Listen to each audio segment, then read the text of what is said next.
বন্ধুরা, আসসালামু আলাইকুম। কেমন আছেন আপনারা সবাই? আশা করি আল্লাহর অশেষ রহমতে সবাই ভালো আছেন।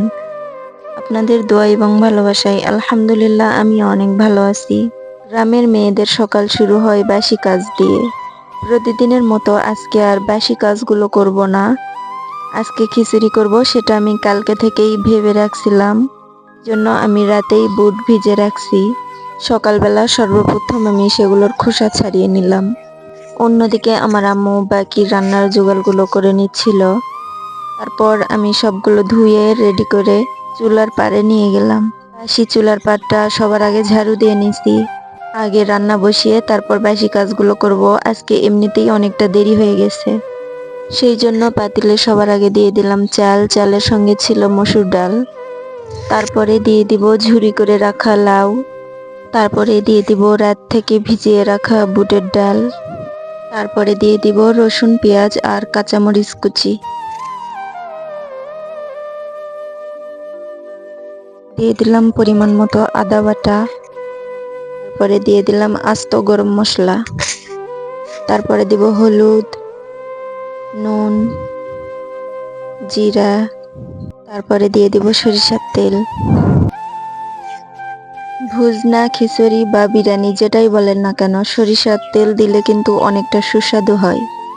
আমরা কিন্তু খিচুড়িটা তেলানি করে দিই না, এভাবে মেখে দিলে আমাদের অনেক স্বাদ বেশি লাগে। এই যেসব রেসিপি আপনাদের সঙ্গে শেয়ার করি, আপনারা একটু খেয়াল করে দেখবেন আমার প্রায় রেসিপির ভিতরে কিন্তু মেখে দেওয়া। মেখে দিলে ঝামেলাটাও কম হয়, তোটা বিরক্ত হই না। একবারে সবগুলো মেখে দিয়ে চুলায় বসিয়ে দিই।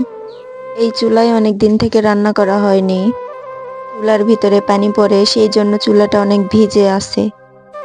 অনেকদিন পর আজকে এই চুলায় জাল ধরাতে আসছি, অনেক কষ্ট হবে। চুলাটা ধরতেই চাচ্ছিল না, অনেকক্ষণ ধরে পাতলা পাতলা খড়ি দিয়ে চুলাটা শুকিয়ে নিলাম। তারপরে চুলাটা ভালো মতো ধরলো। চুলাটা ভালো মতো ধরে গেলে আমি এখান থেকে উঠে যাব, তারপরে বেশি কাজগুলো করব। তো যাই হোক, আপনারা সবাই জানেন অনেক দিন থেকেই কিন্তু বৃষ্টি হচ্ছে। এর মাঝে মাঝে কিছুদিন থেমে থাকে, আবার কিছুদিন পর তারপর এক লাগার অনেক দিন বৃষ্টি হয়। তো এর মাঝেই কিন্তু অনেক দিন থেমেছিল, তারপরে কাল থেকে আবার শুরু হয়েছে বৃষ্টি হওয়া। তো বন্ধুরা, আমি জানি না আমার ভিডিও আপনাদের কেমন লাগে। যদি ভালো লাগে তাহলে দয়া করে একটা লাইক দিয়ে চ্যানেলটি সাবস্ক্রাইব করবেন। যদি খুব বেশি ভালো লাগে তাহলে ভিডিওটি শেয়ার করবেন। আমরা গ্রামের মানুষ অনেক কষ্ট করে ভিডিও বানাই। ভিডিও করতে গেলে অনেকের অনেক কথা শুনতে হয়, তারপরেও মনে একটা আশা নিয়ে ভিডিও বানাই যে আপনারা আমাকে একদিন ঠিকই সাপোর্ট করবেন।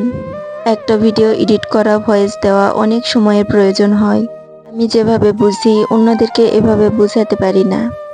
দিনের বেলা যদি মোবাইল টিপতে দেখে পরিবারের লোকেরা, তাহলে বলে এত মোবাইল দেখি কেন, এত মোবাইল টিপি কেন, সংসারের অন্য কাজগুলো তো করতে পারি, এইটা হবে ওইটা হবে, অনেক কথা শুনতে হয়। যদি এইটা মনে করি যে সারাদিন মোবাইল দেখবো না, রাতে মোবাইল দেখবো, তাহলে ঘুমাবো কখন? একটা ভিডিও এডিট করতে তো কম সময় লাগে না। যদি দুই একদিন এরকমটা মনে করে যদি রাতে মোবাইল দেখি, তাহলে সকালে ঘুম থেকে উঠতে অনেকটা দেরি হয়ে যায়। আর সকালে ঘুম থেকে দেরি করে উঠলেও কথা শুনতে হয়। যখন অনেক সময় দেখি বাড়িতে কেউ নাই, তখন বসে বসে ভিডিওতে ভয়েস দিই, ভিডিও এডিট করি। তো যাই হোক, আশা করি বুঝতে পারছেন একটা ভিডিও বানাতে আমাদের কত সমস্যার সম্মুখীন হতে হয়। তো যাই হোক, আর কথা বাড়িয়ে লাভ নেই। যে বুঝবে সে এক কথাতেই বুঝবে, আর যে বুঝবে না তাকে হাজার কথা বললেও বুঝবে না। যাই হোক, আপনাদের সঙ্গে কথা বলতে বলতে বক বক করতে করতে এদিকে আমার খিচুড়ি রান্না হয়ে গেছে। যদি আমার এই গ্রামের নিয়মের রান্নাটা যদি আপনাদের পছন্দ হয়, তাহলে একবার রান্না করে খেয়ে দেখতে পারেন। দেখবেন জীবনেও ভুলবেন না, আবার খেতে মন চাইবে এভাবে রান্না করে।